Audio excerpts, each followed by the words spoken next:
দামুড়হুদা উপজেলার কুড়ুলগাছি ইউনিয়নে এখন চলছে সোনালী আঁশ পাট ছড়ানোর মৌসুম।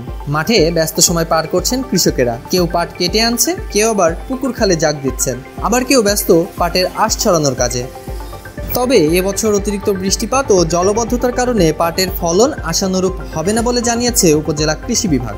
উপজেলা কৃষি অফিস সূত্রে জানা গেছে, মৌসুমে কুড়ুলগাছি ইউনিয়নে 750 হেক্টর জমিতে পাট চাষের লক্ষ্যমাত্রা থাকলেও আবাদ হয়েছে 650 হেক্টর জমিতে।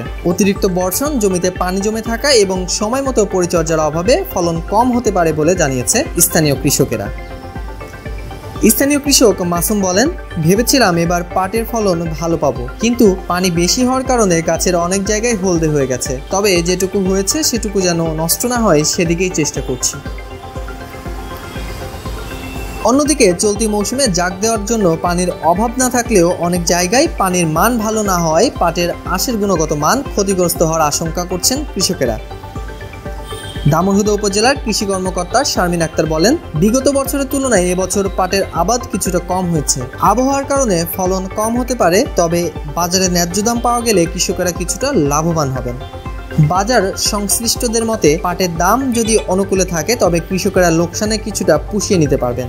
কৃষকদের দাবি, সরকার যেন পাটের ন্যায্য মূল্য নিশ্চিত করে এবং মাঠ পর্যায়ে কারিগরি সহায়তা আরও জোরদার করে।